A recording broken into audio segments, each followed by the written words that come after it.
स्वामी जी के साथ एक वर्ष नामक दिव्य संस्मरण का पाठ आप लोग सुनते आ रहे हैं। अब तक के वीडियो में आप लोगों ने जाना कि सदगुरु श्री सदाफल देव जी महाराज ने सोलंकी जी को अपने पास बुलाया और बोला कि अब हम लोग बम्बई लौट जाना चाहते हैं। इस भाग 13 में इसके आगे का संस्मरण आप लोग जरूर सुनिए। जय सदगुरुदेव।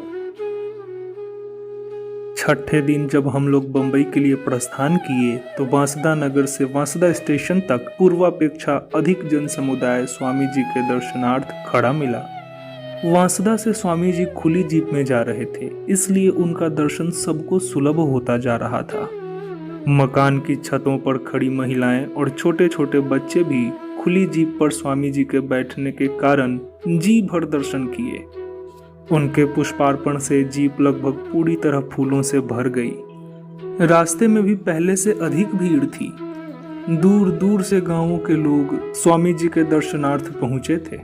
लोग दर्शन करते और जय घोष भी करते थे। 100 हाथों से स्वामी जी के ऊपर फूलों की बौछार एक साथ होती और जय ध्वनि गूंजती, सदगुरु भगवान की जय। तभी देखते ही देखते वांसदा स्टेशन भी आ पहुंचा।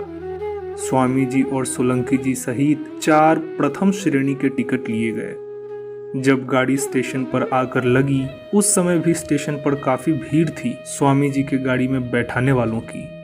जब गाड़ी में हम लोग बैठ गए और गाड़ी चली तो स्वामी जी के जय निनाद से पूरा स्टेशन परिसर ही गूंज उठा। बम्बई विक्टोरिया टर्मिनस पर गाड़ी के पहुंचते ही प्लेटफॉर्म पर सेठ भगवान दास जी खड़े मिले। गाड़ी से उतरते ही उन्होंने स्वामी जी को नतजानु मुद्रा में प्रणाम किया।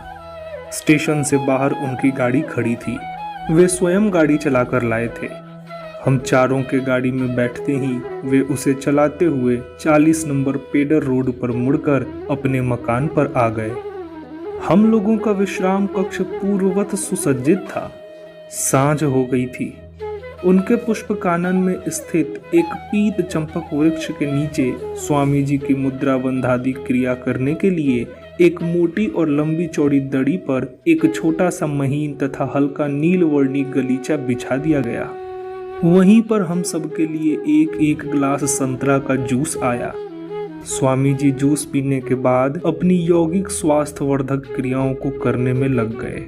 हम लोग भगवान दास जी के अत्यंत अभिरामी पुष्प कानन में घूम घूम कर नाना प्रकार के खगकुल कुजित कुटज वृक्षों के नीचे से मौक्तिक पुष्पों का संचयन कर अपनी थैली भरने लगे, ताकि स्वामी जी के चरणों में एक साथ मधुर मादन कुटज के सहस्र सहस्र पुष्प अर्पित हो सकें। जब स्वामी जी क्रिया निवृत्त हुए तो मुझे बुलाए। हम तीनों समझ गए कि अब स्वामी जी स्नान करेंगे। हम तीनों एक साथ शीघ्रता से स्वामी जी के पास आए और मौल सिरी की ढेर सारी पुष्प राशि उनके चरणों में रख बिछा दिए। 4-5 मिनट तक स्वामी जी प्रसन्न मुद्रा में बैठे रहे। फिर उन्होंने मुझसे कहा, मेरे कपड़ों को स्नान गृह में रख आओ। मैं स्नान आदि से निवृत्त होना चाहता हूँ। मैंने उनके पहनने वाले कपड़ों को स्नान गृह में रख आया और वे नहान गृह में प्रवेश कर गए। नहा धोकर आने के बाद मैंने उनके कपड़ों को साबुन से धोकर साफ करके बाहर में सूखने के लिए एक तार पर फैला दिया।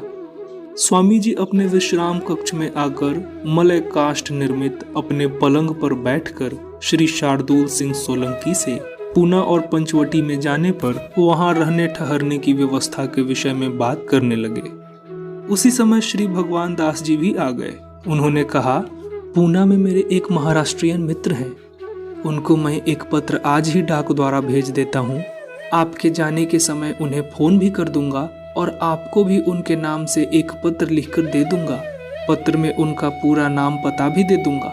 जहाँ तक नासिक की बात है, पंचवटी के एक विद्वान ब्राह्मण प्रतिदिन मेरे यहाँ प्रातःकाल रुद्राभिषेक करने के लिए आते हैं। उनसे कहकर पंचवटी या नासिक में रहने की व्यवस्था करवा दी जाएगी। आप चिंता ना करें। फिर उन्होंने स्वामी जी से उन स्थानों पर जाने की तिथि जानना चाहा। स्वामी जी ने 10-12 दिन के बाद बताने को कहा। श्री भगवान दास ने पूना वाले अपने मित्र के पास एक पत्र भी लिखकर दूसरे दिन डाक में डालने के लिए रख लिया और फोन पर रात में बात करूंगा यह कहकर हम लोगों के भोजन कराने की व्यवस्था में लग गए। थोड़ी ही देर बाद उनका एक सेवक आकर हम लोगों को भोजन कक्ष में ले गया। पूर्ववत आसनियां बिछा दी गई थी और पाटले भी लगा दिए गए थे। चांदी की थालियों में नाना विधि से तैयार किए गए गुजराती व्यंजन थालियों और तश्तरियों में परोसे गए थे। लोटा और गिलास भी चांदी के ही थे। गुजराती भोजन का अर्थ होता है सभी प्रकार की जूसदार सब्जियों में नमक तो पड़ता ही है, उसमें गुड़ या चीनी, कोकम और मीठी नीम की पत्ती भी पड़ती है। यहाँ तक कि दाल और कढ़ी में भी उक्त सारी चीजें पड़ती हैं। हम तीनों अर्थात श्री सोलंकी जी, मैं तथा मैनेजर इस प्रकार का सुस्वाद भोजन कर बहुत प्रसन्न थे, किंतु स्वामी जी को उक्त प्रकार की मीठी सब्जियां, मीठी दाल और मीठी कढ़ी भाई नहीं। मैंने स्वामी जी से पूछा कि क्या आपको इस प्रकार की सब्जियां, दाल और कढ़ी अच्छी नहीं लगी? स्वामी जी कुछ नहीं बोले। मैंने और दिनों की भांति सब्जियों आदि में गुड़ या चीनी नहीं डालने के लिए भोजनालय में जाकर पाक शास्त्री ब्राह्मण से कह दिया, किंतु मैंने यह भी कह दिया कि आपकी बनाई हुई सब्जियां एवं दाल आदि बहुत रुचिकर लगती है। हम लोगों को गुजराती शैली का बना हुआ ही भोजन देंगे, केवल स्वामी जी की सब्जियों आदि में मीठा नहीं डालेंगे। रात में श्री भगवान दास जी ने पूना में अपने मित्र के यहाँ स्वामी जी का संक्षिप्त में परिचय देते हुए फोन किया। संयोगवशात उनके मित्र घर पर थे। उन्होंने अनुकूल उत्तर दिया। फोन पर उन्होंने कहा, उनके ठहरने आदि की व्यवस्था तो मेरे घर पर ही होगी, प्रवचन के लिए भी व्यवस्था करा दी जाएगी। 2 दिन बाद मुझसे पुनः फोन पर बात कर लेंगे। दूसरे दिन जब पंडित जी भगवान दास के यहाँ रुद्राभिषेक के लिए आए तो सेठ जी ने उनसे रुद्राभिषेक संपन्न हो जाने के बाद बात किया। पंडित जी ने उनसे कहा, गोदावरी नदी के पास ही एक चंद्रमौलेश्वर मंदिर पंचवटी में है। वहाँ पर मेरा छोटा भाई छात्रों को वेद पढ़ाता है। मंदिर परिसर में कई कमरे खाली पड़े रहते हैं, उसमें अतिथि गृह भी है। स्वामी जी जो पसंद करेंगे वही उनको मिल जाएगा। 1 सप्ताह के लिए तो आसानी से मिल जाएगा। भोजनादि की व्यवस्था भी मंदिर की ओर से ही रहेगी। मैं अपने भाई को पत्र लिख देता हूँ। जब स्वामी जी जाएंगे उस समय भी अपने भाई के नाम इनको एक पत्र दे दूंगा। श्री शार्दुल सिंह सोलंकी ने स्वामी जी को बहुत सारे स्थानों, शहरों आदि का कार्यक्रम तैयार करके दे दिया। उन स्थानों का पूरा पता भी उसमें लिखा था। साथ ही वहां पर ठहरने रहने की व्यवस्था संबंधी बातें भी थी। यह कार्यक्रम विस्तृत रूप से कागज के कई पत्रों पर टाइप करके उन्होंने दिया था। उसमें स्वामी जी को कहाँ कितना रुकना है, कहाँ प्रवचन करना है आदि सारी बातें थी। इसी कार्यक्रम के अनुसार सोलंकी जी ने स्वामी जी से कहा, उन सभी स्थानों में लोगों को पत्र भी मैं लिख दूंगा। सभी पत्रों को उन्होंने रजिस्ट्री करके भेजने को कहा। इतना सब करने के बाद स्वामी जी के पूना जाने के पूर्व सोलंकी जी आने के लिए कहकर तीसरे दिन वांसदा जाने के लिए गाड़ी पकड़ने विक्टोरिया टर्मिनस चले गए। सोलंकी जी के चले जाने के बाद सेठ भगवान दास एवं उनका सारा परिवार स्वामी जी से उपदेश ग्रहण किया। उनका सबसे बड़ा लड़का रसिक भाई को स्वामी जी ने विहंगम योग की दूसरी भूमिका उपदेश दिया। रसिक लाल या रसिक भाई, जो भगवान दास जी का बड़ा लड़का था, साधन में अधिक रुचि लेकर दोनों समय 1-1 घंटा समय देने लगा। संध्या को अपने कार्यालय से आकर प्रतिदिन स्वामी जी के पास बैठने से भी वह नहीं चूकता। उसने स्वामी जी से निवेदन करके अपने माता पिता अर्थात सेठ भगवान दास एवं उनकी पत्नी को भी दूसरी ही भूमि का उपदेश दिलवा दिया। इससे स्वामी जी उससे और प्रसन्न हो गए। स्वामी जी प्रतिदिन संध्या को चंपक वृक्ष के नीचे ही अपनी प्रातःकालीन बंध मुद्रादि क्रियाओं को संपन्न करते थे तथा संध्या में 7 बजे के आसपास अपने दैनिक प्रवचन का कार्यक्रम भी उसी वृक्ष के नीचे पूरा करते थे। इसमें श्री भगवान दास तथा उनका परिवार तो बैठता ही था, उस समय बंबई के कई विशिष्ट सज्जन भी आकर उसमें शरीक होते थे। वांसदा से आने के 14वें दिन प्रातः काल स्वामी जी स्नानादि से निवृत्त होकर पीत चंपक वृक्ष के नीचे आराम कुर्सी पर बैठे हुए थे। उनके सामने सहन पर एक अच्छी सी दड़ी और उस पर एक कीमती गलीचा बिछा हुआ था। 2-3 अच्छी आराम कुर्सियां भी आसपास रख दी गई थी। सेठ भगवान दास का पूरा परिवार भी स्वामी जी के आसपास ही बैठा हुआ था।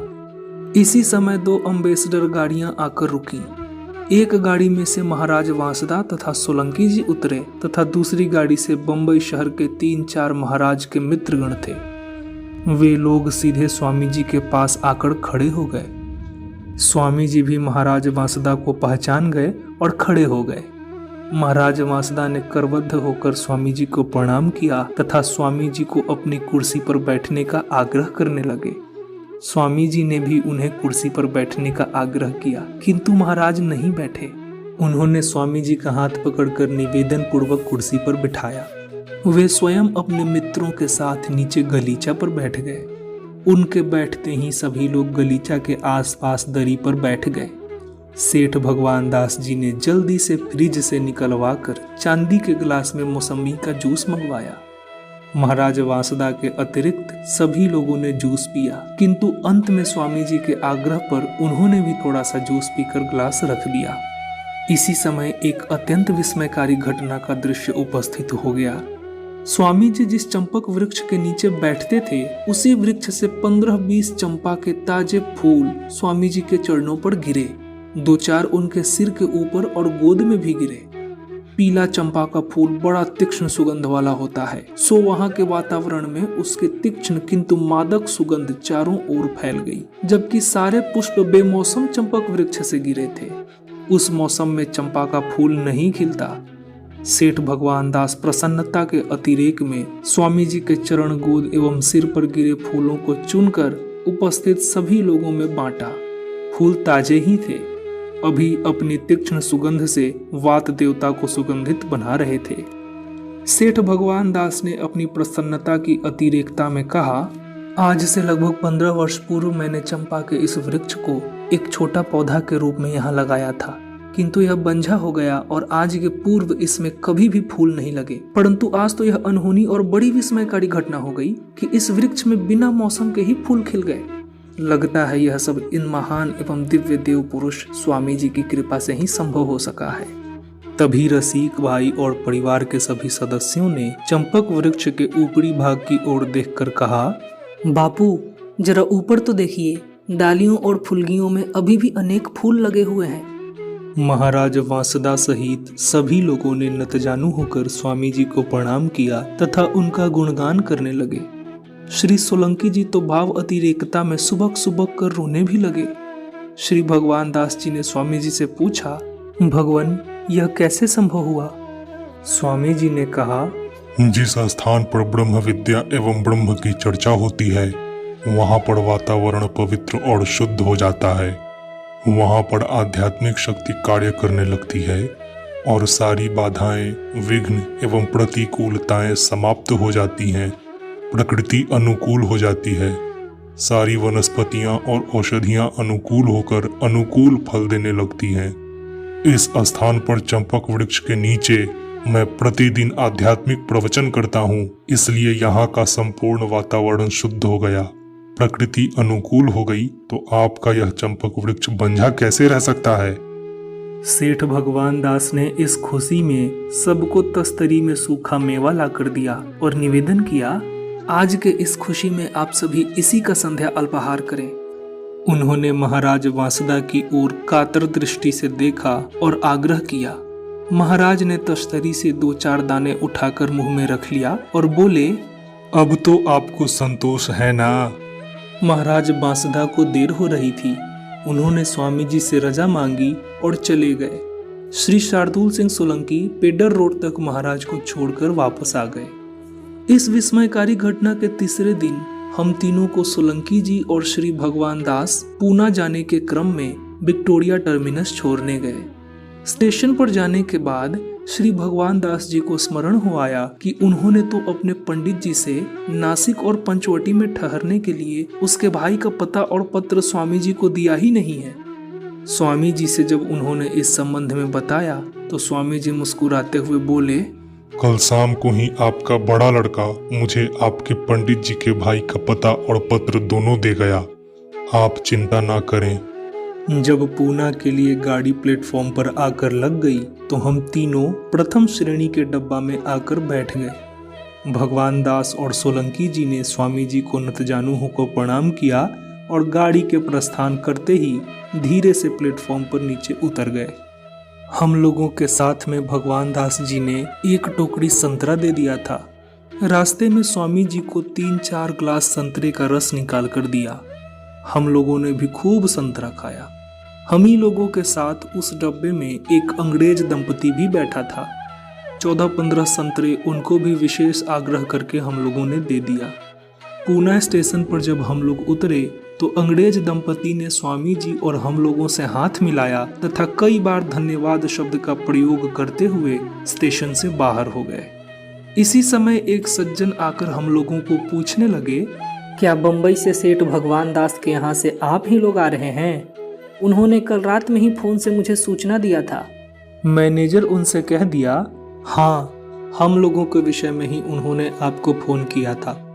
उन सज्जन को भगवान दास जी का उनके नाम से लिखा हुआ पत्र और पता भी हम लोगों ने दे दिया।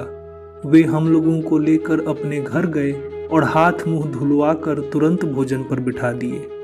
भोजन में घी चीनी युक्त बाजरे के आटे की रोटी का चूरमा एवं कई सारी सब्जी की कटोरियां उन्होंने थाल में रख दिया। मैंने उनसे अत्यंत विनीत स्वर में कहा कि स्वामी जी चीनी या किसी भी प्रकार का मीठा नहीं खाते हैं, आप उन्हें बाजरे की सादी रोटी और घी दे दें। वे तुरंत ही स्वामी जी की थाली में बाजरे की सादी रोटियां और अलग से एक कटोरी में घी लाकर दे दिया। बाद में थोड़ा चावल का भात और कढ़ी भी उन्होंने दिया।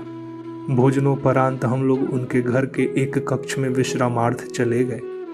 इस वीडियो के लिए सिर्फ इतना ही। मिलते हैं अगले वीडियो में, तब तक के